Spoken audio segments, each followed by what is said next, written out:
جل وعلا. خذ هدية نبوية.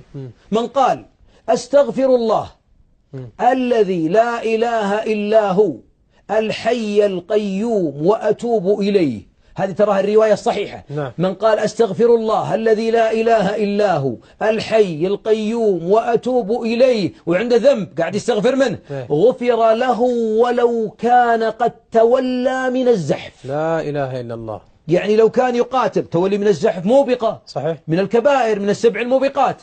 ومع ذلك قدام يقاتل الناس وهج، رمى سلاحه وتركنا المسلمين ودخلوا الكفار علينا، أو أنه سبب في خسارة المؤمنين أو غيره، كبيرة، خيانة.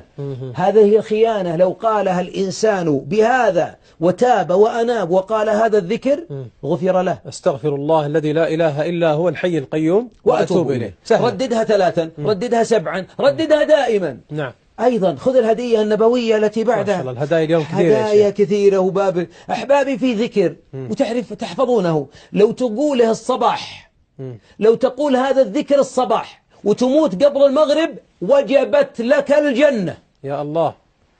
ولو تقوله بعد المغرب اليوم ثم تموت قبل غروب طلوع شمس الغد وجبت لك الجنة، والحديث صحيح. يا سلام. وهو سيد الاستغفار. من قال حافظين اللهم أنت ربي لا إله إلا أنت خلقتني وأنا عبدك وأنا على عهدك ووعدك ما استطعت، أعوذ بك من شر ما صنعت، أبوء لك بنعمتك علي وأبوء بذنبي فاغفر لي فإنه لا يغفر الذنوب إلا أنت. الله أكبر.